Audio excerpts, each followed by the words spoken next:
Então, boa tarde a todos vocês, né? Muito bom tê-los aqui nesse nosso terceiro encontro de conversa sobre a Sagrada Escritura, né? Nesse mês de setembro. E o evangelho de hoje, ele é muito propício para esse mês da Bíblia que nós estamos, né? Alguém lembra qual é o evangelho desse sábado? Quem lembra? Da semente. A da semente, né? E essa semente que é lançada é o que mesmo? Que semente é essa? É a A palavra, né? palavra de Deus. E quem é o semeador? Se a semente é a palavra, quem é o semeador? Semeadura O é Deus. semeador, quem é que semeia essa semente da palavra? Meu Deus, Quem? Deus, Ele mesmo sai do céu, ele semeou, não foi? Viveu, desceu do céu, viveu entre nós, encarnou, mas ele fez a parte dele, não fez? fez. E a quem foi que ele confiou a missão ide por todo mundo, semear é a palavra do reino a toda criatura, quem crê e for batizado será salvo. A quem ele deu essa missão de semear? A todos nós, né? A todos A nós, né? todos. Temos a igreja que nossos pastores, bispos, padres que nos confiaram essa tradição, esse legado da fé. E nós, cristãos batizados, somos ao mesmo tempo semeadores, mas também o nosso coração é essa semente, melhor dizendo, esse terreno que acolhe a semente, né?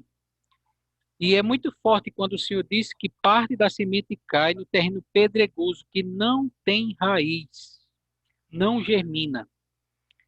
Também o Senhor diz que cai à beira da estrada, é muito forte lá no Evangelho, quando o Senhor diz, vem o inimigo e arranca a semente, são os pássaros que comem a semente da beira do caminho. Também forte quando o Senhor diz que tem aquele terreno que é entre os espinhos, até cresce, mas os outros interesses, as outras coisas dessa vida sufocam. E por fim, existe uma quarta parte que cai em terra boa. Então nós queremos pedir nessa tarde a iluminação do Espírito Santo para que o nosso coração não seja terreno pedregoso, não seja beira do caminho que o inimigo arranque a semente, não seja um terreno espinhoso que sufoque, que impeça o crescimento dessa semente da palavra de Deus em nós. Vamos pedir a ajuda do Espírito Santo. Vinde, Espírito Santo, enchei os corações dos vossos fiéis, acendei neles o fogo do vosso amor. Enviai, Senhor, o vosso Espírito e tudo será criado, e renovareis a face da terra. Deus que instruíste os corações dos vossos fiéis com a luz do Espírito Santo, fazei que apreciemos retamente todas as coisas, segundo o mesmo Espírito, e gozemos sempre de sua consolação, por Cristo Senhor nosso. Amém. E nessa Ave Maria vamos pedir a intercessão para essa nossa conversa dessa tarde, que Nossa Senhora nos dê a humildade de nos colocar não somente como estudiosos da Sagrada Escritura, mas principalmente como servos que querem obedecer e viver essa palavra. Nessa Ave Maria nós vamos colocar o congresso do Ministério para Crianças, que está acontecendo nesse momento. Estamos em unidade, eles estão em adoração. E colocar também a saúde e a vida de seu José Pereira, que é o pai do nosso coordenador diocesano Roberto. Ele me mandou um áudio dizendo da impossibilidade de estar conosco, porque está cuidando de seu pai, uma situação muito difícil. Então, por essas intenções, pela nossa tarde de conversa, pelo Ministério de Crianças e pela saúde de seu José Pereira, rezemos. Ave Maria, Maria, cheia de graça, cheia de graça, o Senhor é convosco. Bendita sois bendita vós sois entre as vós mulheres, bendito é o fruto do vosso ventre, Jesus. do vosso ventre, Jesus. Santa Maria, Santa Mãe de Maria, Deus, Mãe de Deus, rogai por nós, pecadores, rogai por nós, agora pecadores, e na hora de agora e nossa na hora morte. de nossa morte. Amém. Amém. Então, quando a gente fazia a oração inicial, foi chegando aqui Ioneia, está entrando também agora Madalena, está conectando ainda o áudio, acredito que não sei se vai dar tempo de Madalena ouvir nossas boas-vindas, mas o nosso coração se alegra com essas outras duas irmãs que acabaram de nos dar a alegria da sua presença. Então, gente, nós paramos nesse assunto sobre a inspiração. Foi aonde nós paramos a nossa última conversa, né? E essa é uma temática muito interessante quando a gente aborda o estudo da Sagrada Escritura.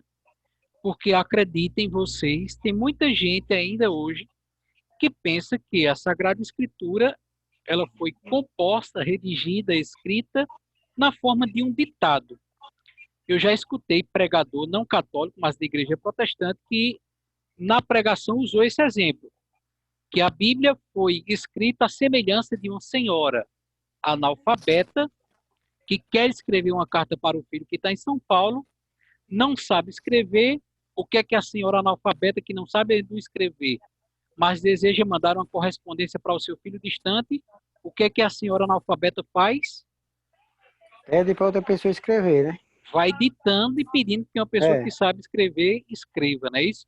Então, eu já Exatamente. encontrei pregador protestante que defendeu essa comparação a exemplo, usando esse exemplo para exemplificar o modo como a Bíblia tinha sido escrita, que Deus foi ali ditando ao pé do ouvido do escritor sagrado todas as frases que estão ali registradas na Bíblia. E a gente vai procurar desconstruir um pouquinho, né, essa imagem, que eventualmente a gente pode correr o risco, a tentação de imaginar que foi assim também que aconteceu, né? Primeiro, antes da gente adentrar essa temática que é essencial, a temática da inspiração, como a Bíblia foi escrita, por que que eles escreveram, nós temos que relembrar aquele conceito da revelação divina que a gente viu no nosso primeiro encontro. Então, a gente viu que a revelação foi uma coisa assim pensada, imaginada, deduzida pela mente humana. Foi assim? Sim ou não? Não. Demi, que está coçando aí a orelha. Naldo, foi assim? Não. Não. O homem começou assim, olhando para a força do céu, o brilho do sol que queima os nossos ombros, mais ardente lá em Itaíba, e de repente, vendo as forças da natureza, começou a imaginar e supor escrever sobre Deus. Foi assim? Não. Não. Tudo aquilo que está registrado, nós falamos de uma autorrevelação. Deus que se deixou conhecer, Deus que revelou parte da sua essência, né?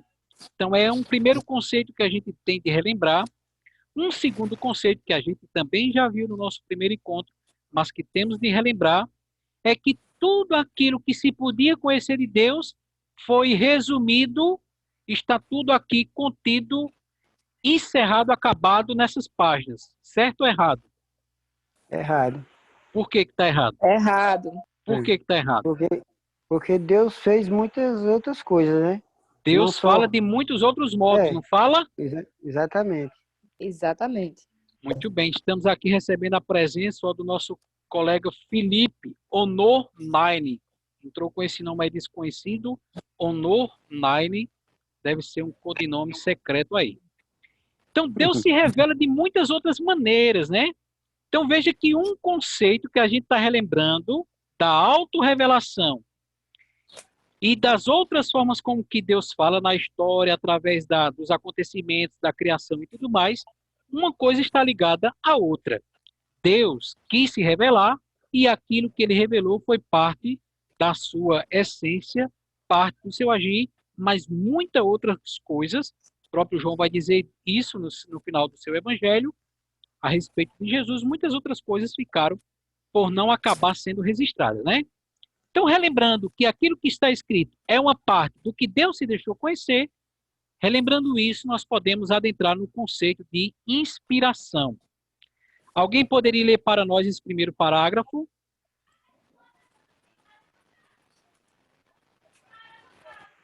Mais Deus em alto. sua... Posso? Vai lá. Lembrai-vos... Deus em sua bondade. Deus em sua bondade revelou-se aos homens por meio de linguagem humana.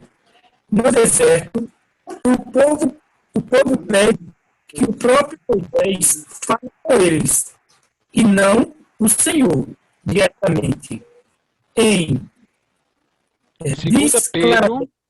Segunda Pedro, segundo Pedro 1:21. Diz claramente que nenhuma parte da escritura é de interpretação pessoal, porque jamais uma profecia foi dita por vontade humana, mas homens inspirados pelo Espírito Santo falam da parte de Deus. Continua? Falam da parte de Deus. Então, veja, é a inspiração de Deus na pessoa humana, né? Em linguagem humana. Então, isso é muito importante, gente, para quando a gente vê algumas coisas, como a gente tentava na nossa última conversa, a gente tentou iniciar exemplos disso, né? Então, por exemplo, lá no livro do Levítico, a gente mencionava isso semana passada. Quando o escritor sagrado lá no livro do Levítico, o terceiro livro lá da Bíblia, classificou entre as aves consideradas impuras o morcego, aquilo ali ele estava sendo movido pelo Espírito Santo, mas na sua linguagem humana. Então, na sua compreensão humana, é claro que ele não tinha a compreensão avançada científica que se tem hoje. Então, quer dizer que Deus inspirou errado? Não. Deus inspirou na limitação humana. Outro exemplo que a gente mencionava no nosso encontro passado é lá o Salmo, se não me falha a memória, 138, quando naquele desejo de vingança, o povo de Deus preso na Babilônia pede por violência. Foi Deus que inspirou a violência no Antigo Testamento? Não.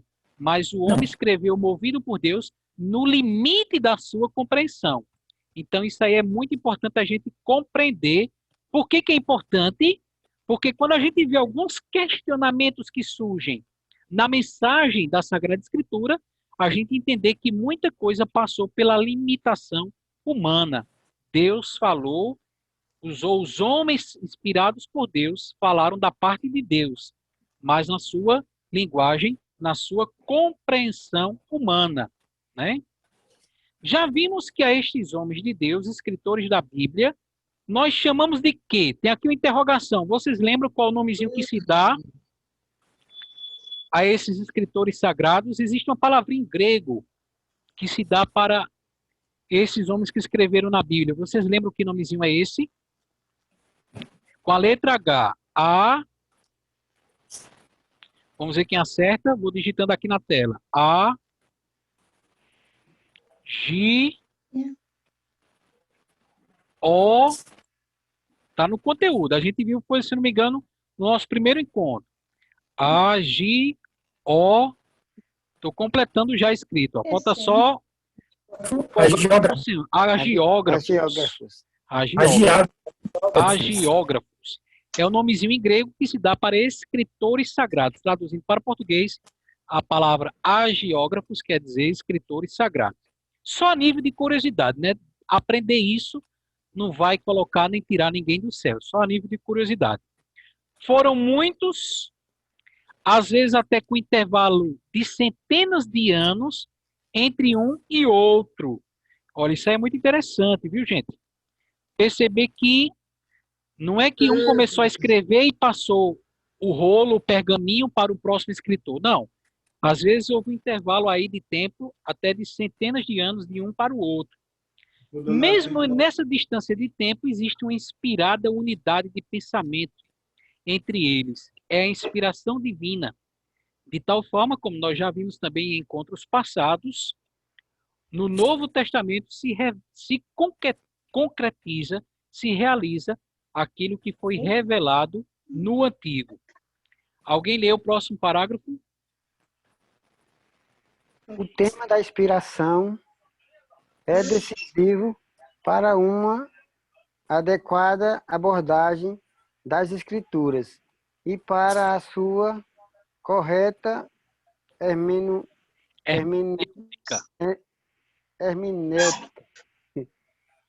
É preciso deixar claro que inspiração não é o mesmo que ditado. Isso porque muitos fundamentalistas chegam a comparar a composição dos escritos bíblicos à imagem de um Deus que ditou as mensagens ao ouvido de cada escritor. numa espécie de anotação taquigráfica. Isso. Um aprofundamento da dinâmica da inspiração levará, sem dúvida, também a uma maior compreensão da verdade contida nos livros sagrados. Valeu, Naldo. Então, essa última frase que Naldo leu, anota um aprofundamento da dinâmica da inspiração levará, sem dúvida, também a uma maior compreensão da verdade que está contida na Bíblia. Isso não é uma frase minha, mas é uma frase do Papa Bento XVI, no documento Verbum Domini. Então, além das ideias, né, de que a inspiração não é um ditado, a gente já procurou exemplificar isso.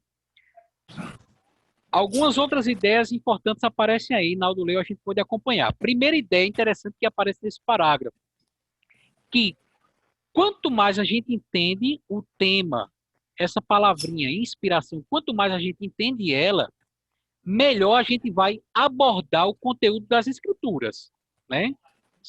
Entendendo melhor o que é inspiração, a gente vai entender melhor o conteúdo da Sagrada Escritura. É a segunda ideia que é repetida aqui no final, nessa frase do Papa Bento XVI.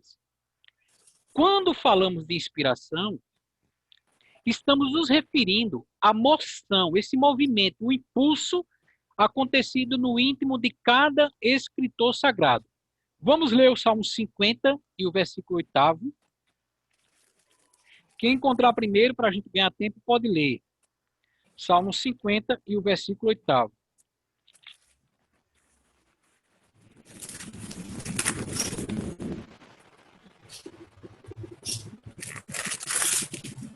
Na Ave Maria 50, É, Cleiton. isso. Pronto, encontrei aqui. Versículo 8º. Não obstante, amais a sinceridade de coração. Infundi-me, pois, a sabedoria no mais íntimo de mim. Isso. Então, essa sabedoria de Deus, ela é infundida, colocada onde? No ouvido, Dentro como de mim, né? ditado. Ela é colocada onde? Oi? Dentro de mim, no íntimo, né? No No íntimo. íntimo, né? Tem outra tradução que diz assim, na intimidade me ensinai sabedoria. Então, quando a gente fala de inspiração, diz aí nessas duas primeiras linhas, nós estamos nos referindo a esse movimento, esse impulso, aquilo que os homens movidos pelo Espírito de Deus sentiam a necessidade de colocar por escrito. Não é um ditado, mas um movimento, um impulso no interior. Então, eram homens que viviam em Deus e para Deus. Homens abertos, sensíveis à voz de Deus que falava nos acontecimentos da vida do povo. Então, se a Bíblia não é um ditado do Espírito Santo, como a gente já procurou exemplificar, como entender melhor a inspiração? Veja o que interessante, gente. Alguém lê aí esse próximo parágrafo? É evidente. É evidente. Continue. Continue. É evidente que os próprios evangelistas, ao narrarem discursos ou eventos da vida de Cristo, deixaram refletir as crenças das primeiras comunidades cristãs, onde eles estavam inseridos, de modo que, mesmo nas mais antigas fontes disponíveis, não encontramos o Jesus histórico, mas imagens de Jesus, recordações modeladas por interesses e convicções teológicas, assim como pela história dos grupos que a transmitiram. Isso é que explica... Até tá bom. Até tá bom? Tá bom. Quem entendeu o que Naldo leu aí? Todo mundo entendeu? Sim ou não? Sim. Diz aí, Dadimi, com as tuas palavras, foi que tu entendesse aí do que Naldo leu pra gente? Deixa eu ver aqui. Vá, pode reler. Calma. Os demais podem ajudar também. É verdade que os próprios evangelistas não narraram discursos. Deixa eu ver aqui que está cheio. Ao narrar os discursos, aquilo que Jesus ensinou, ou os eventos da vida de Cristo, fizeram o quê ao escrever isso? de Cristo deixaram de refletir Deixaram refletir. as crenças das primeiras comunidades cristãs. Pronto, até aí tá bom. Já tá nessas duas primeiras linhas, já dá para a gente tirar muita ideia. O que esse texto está dizendo? O que essas duas linhas estão dizendo para a gente? Que quando os evangelistas escreveram, eles deixaram aparecer, deixaram refletir o quê? As crenças, né? Das Aquilo primeiras que as comunidades cristãs acreditavam. Vejam que está entre aspas, não é uma coisa da minha cabeça, mas é também tirado aí de algum teórico, um teólogo chamado Nien. Nessas comunidades onde eles, os evangelistas, estavam inseridos nessas comunidades. De modo que, mesmo nas mais antigas fontes disponíveis, não encontramos o Jesus histórico, né? Vamos entender o que é que está dizendo essas duas próximas primeiras linhas. A gente sabe, por exemplo, o primeiro evangelho que foi escrito foi o evangelho de São Marcos, lá por volta do ano 60. Se Cristo morre no ano 30, já fazia quanto tempo que tudo tinha acontecido quando Marcos foi escrever sobre Jesus? 30 anos, né? 30 anos. 30 Anos. anos. Olha o que está dizendo essas duas próximas primeiras linhas aqui, né? Essas duas linhas do meio. A terceira e a quarta linha. Antepenúltima e penúltima. Mesmo nas mais antigas fontes disponíveis, não encontramos o Jesus histórico. Ou seja, se a gente encontrasse algum manuscrito antigo, é claro que os manuscritos mais antigos que nós temos da conhecimento da Bíblia, próximo dos originais, são os chamados manuscritos do Mar Morto. Lá por volta do século II, você tem ali cópias dos anos 90. É importante a gente saber que os originais da Bíblia, né, mais à frente vai falar isso, mas só para a gente adiantar, os originais da Bíblia, aqueles que foram escritos pela pena e pelo pulso dos escritores sagrados, esses originais não existem mais. O que nós temos são cópias antigas da Sagrada Escritura, né? Que quando você encontra uma cópia antiga encontrada em um local santo, em um território santo, ali onde os eventos aconteceram, e você encontra um outro, de uma outra data, de uma outra localização, quando você compara, você percebe que é a mesma mensagem e pode traduzir para as línguas modernas, né? Pode fazer a tradução, pode fazer a compilação, a reconstrução do texto. Mas o que é que essas duas linhas em destaque estão dizendo para a gente? Se a gente encontrasse uma fonte, por mais antiga que fosse, mais próxima do Jesus histórico, que foi escrita ali, digamos assim, na mesma semana que Jesus disse ou que fez aquilo, mesmo assim, a gente não encontraria o Jesus histórico. Nós encontraríamos um escrito que deixou transparecer crenças ou realidades ali daquela circunstância, daquela comunidade onde aquele relato foi composto, né? Então, não encontraríamos um Jesus histórico, de fato, uma biografia dele, como também a gente já mencionou no encontro passado, mas encontraríamos uma imagem de Jesus. Aquilo que o escritor conseguiu absorver de Jesus. Recordações modeladas por interesses, e não entendo essa palavra interesse como desvio, não quer dizer que o escritor criou e inventou um Jesus, não. Mas são convicções, como a comunidade do escritor enxergava o mistério, a pessoa de Jesus. Assim como pela história dos grupos que transmitiram essa mensagem. Vamos lá pensar aí, minha gente. Todos vocês que estão aqui, Reginaldo, Regiane não, já agora eu ia falar na seriedade, terminei me confundindo aqui.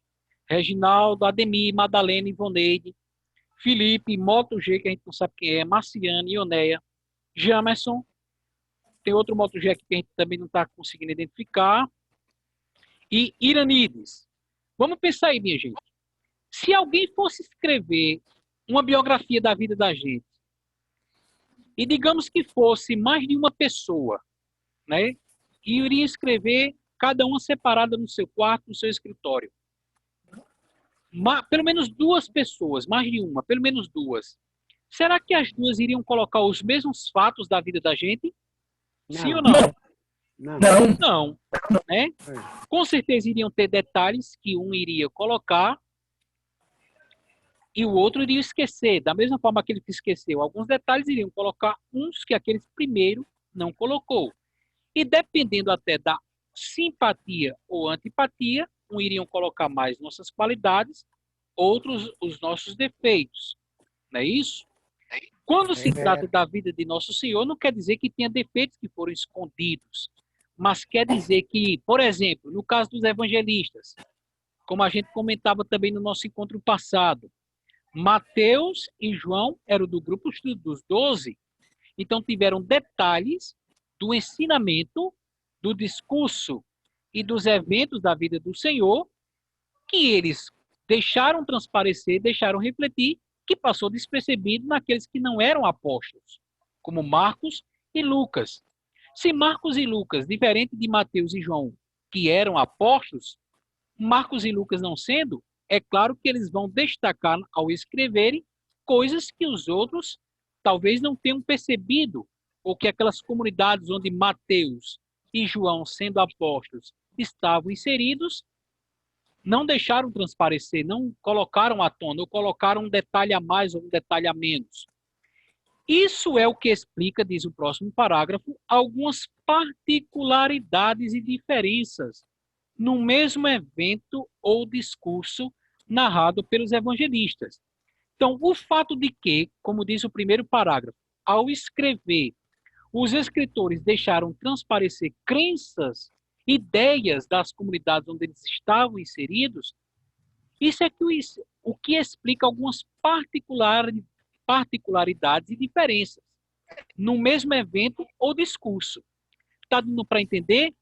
Por exemplo, a narrativa do Sermão da Montanha é um exemplo disso, de uma particularidade, de uma diferença de um evangelista para o outro. Então, veja, Mateus escreveu sobre o sermão da bem-aventurança, o sermão da montanha. Bem-aventurados os pobres, os puros de coração, os perseguidos. Lembram do sermão da bem-aventurança? O sermão da montanha? Todo mundo lembra, não lembra? Então, Mateus escreveu esse sermão. Lucas também escreveu. Mas quando a gente analisa os dois, o nosso tempo não vai permitir, porque nós estamos aí já nos 10 últimos minutos, mas vai ficar aí na tela, vocês podem tirar um print ou ter o material, né, que eu posso enviar para vocês lerem com calma em casa. Quando a gente analisa esse mesmo evento, né, como diz aqui, isso é o que explica algumas particularidades e diferenças no mesmo evento. Então, a gente está usando aqui o exemplo desse evento, né, do Sermão da Montanha. Mateus escreveu esse evento e Lucas também escreveu.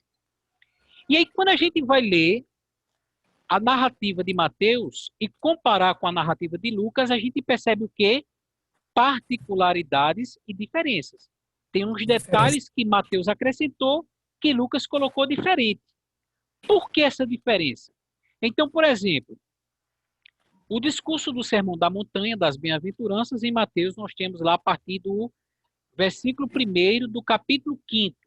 Mateus 5, a partir do versículo 1, Mateus começa narrando o Sermão das Bem-aventuranças, o Sermão da Montanha. Então, Mateus diz que Jesus vê as multidões. Em seguida, ele faz o quê? Sobe na montanha. Sobe na montanha. A gente não vai ler o texto para ganhar tempo, porque já estamos aí nos 5 últimos minutos, mas aí narrando a sequência de eventos, Mateus diz que Jesus vê a montanha e, aliás, vê as multidões e sobe na montanha. Os discípulos se aproximam ao pé da montanha e Jesus começa a ensinar. Bem-aventurados, tal. Já quando a gente vai para Lucas, capítulo 6, versículo 17, o mesmo evento, Lucas vai narrar que Jesus desce da montanha com os 12, não com a multidão. Quando ele desce da montanha, ele para onde?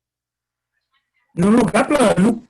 E lá embaixo é que ele encontra a multidão. Veja, não é a multidão que sobe a montanha ao encontro de Jesus. É Jesus que desce a montanha, para num lugar plano e encontra a multidão. Pergunto a vocês, existe particularidade, detalhes de Mateus, que são próprios de Mateus, que não estão em Lucas, como também existem particularidades, detalhes que estão em Lucas e não estão em Mateus, diferenças de um para o outro, nesse mesmo evento Existe diferença, sim ou não? Sim. Existe. Qual seria a principal diferença? Jesus subiu Subiu na em montanha, né? Mateus. Muito bem, Madalena. Mateus diz que o sermão da montanha, como o próprio nome diz, foi proferido do alto de uma montanha. Lucas diz que foi num lugar plano. Aí agora eu faço a pergunta difícil a vocês. Quem é que está dizendo a verdade, quem é que está mentindo? É Mateus ou Lucas? Todos Ivoneide dois deu uma falam a risada verdade. agora. Quem é que está Assim, dizendo a verdade e mentindo? É Mateus ou Lucas? Os dois estão falando. Mateus. os Os dois dois estão. falando a É verdade ou é Mateus. Mateus? Alguém disse que era Mateus, porque Mateus foi apóstolo e estava lá, era um dos 12, e Lucas está inventando. Lucas está desconversando. E aí? Não, É eu porque- acho que os dois estão falando a verdade. Só que Só que cada um com o seu conhecimento, né? Cada um com o quê? Cada um narra. Com a sua história, né? Como foi que viu? Ou com o seu ponto de vista, não é isso? Com o seu É ponto isso. de vista. É. Isso, que a gente Com o ponto chama de vista. isso, nessa linguagem de pregação, nós, de grupo de oração, de igreja, caminhada de fé, no dia a dia nós chamamos ponto de vista, mas vamos chamar de visão teológica, ou seja, como eles entendiam, que na verdade não é outra coisa, como a Madalena disse, o ponto de vista. Só que é um ponto de vista não humano, não carnal, mas um ponto de vista espiritual, um ponto de vista teológico, né? É justamente o que a gente começou dizendo, ó. Ao narrarem os discursos ou eventos, deixaram refletir as crenças das primeiras comunidades onde eles estavam inseridos, né? Ou seja, a comunidade para a qual Mateus escreve entendia Jesus como o novo Moisés. E de onde era que Moisés se encontrava com Deus? De onde era que Moisés entregou a tábua do ensinamento dos 10 mandamentos? De onde? Das montanhas, né? Das montanhas. Então, É. quando Mateus, ao escrever para a comunidade de judeus, quis dizer, ó, Jesus é o novo Moisés. Ele vai colocar Jesus no alto da montanha. Já para Lucas, Jesus é o bom pastor que apacenta as ovelhas na relva, na grama, no lugar plano. Então era importante colocar Jesus, mostrar Jesus, essa imagem. Ele escreve lá por volta do ano 80, 50 anos depois que tudo já aconteceu. É importante ele dizer que Jesus estava ensinando como bom pastor nesse lugar plano, onde ficam as ovelhas. Então, veja, vocês disseram bem, não é que um esteja dizendo a verdade e o outro mentindo, ou vice-versa, mas é de acordo com a visão teológica, o ponto de vista espiritual que cada um enxerga o mistério da pessoa de Jesus. Então, a primeira coisa que a gente precisa, encerrando esse nosso terceiro encontro, né, é entender que a inspiração ela se dá de acordo com o modo de vista, o ponto de vista espiritual, a visão teológica de onde essas comunidades surgiram, essas narrativas. Deu para entender, minha gente? Eu? Veja, Sim. esse exemplo, Ioné, e os demais que a gente usou do Sermão da Montanha é apenas um de muitos detalhes que a gente encontra fazendo essa comparação. Mais à frente, em outros encontros nossos, a gente vai ter outras oportunidades de fazer essas comparações e entender o ponto de vista de cada um. Nós estamos nos últimos segundos. Eu deixo aí a palavra aberta a vocês, quem quiser dizer alguma coisa, antes que caia aqui a nossa reunião. Nós não vamos voltar, né, vamos encerrar por aqui quando cair. Nos encontramos no próximo sábado.